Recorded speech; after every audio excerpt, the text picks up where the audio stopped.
Asirraa mijaakoo mootummaa waaqayyoo godheeraa abdii koo wanti ijaan mul'atu abdii dhugaa miti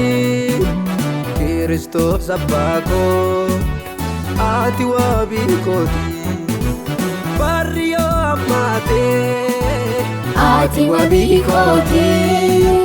guyyumaa dhumaati ati wabii kooti jireenya waaqarraa fi ati wabii kooti bara dhumaa hin qabneefi ati wabii kooti.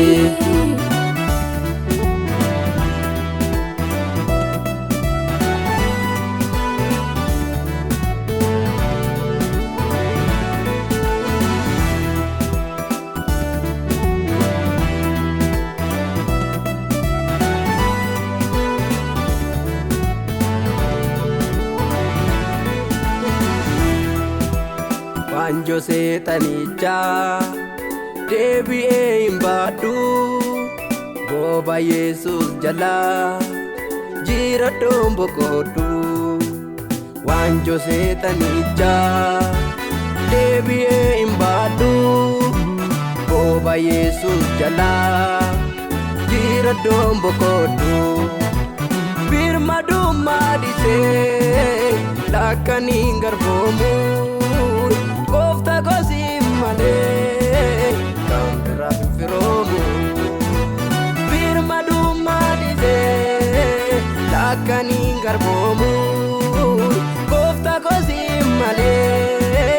kan biraa hin firoomu Gooftaa gosi malee kan biraa hin firoomu Gooftaa gosi malee kan biraa hin firoomu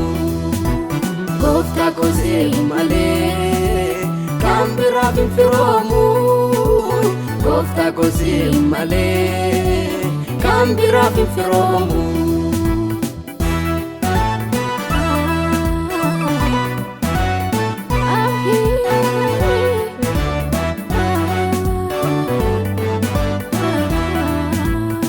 abdii jireenya koo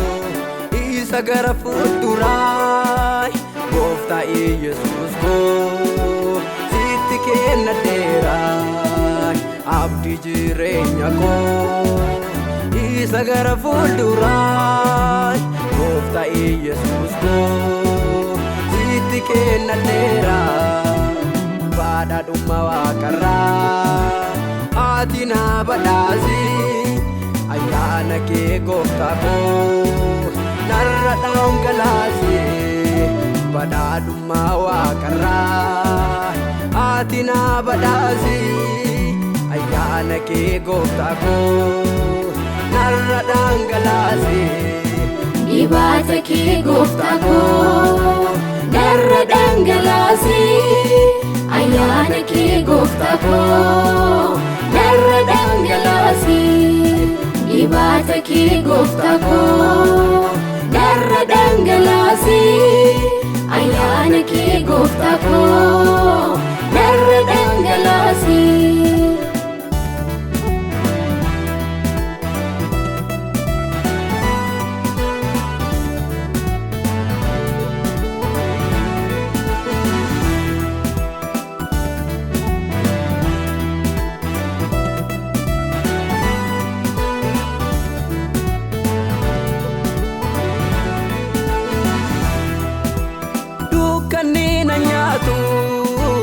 Iftina baera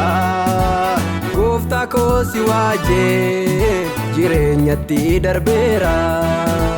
duuti soona nyaatu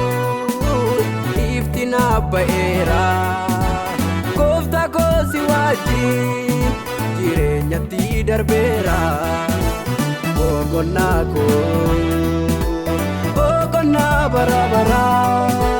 Waaqayyoo koo kan kee ta'eera boqonnaa bara bara Waaqayyoo koo ani kan kee ta'eera boqonnaa koo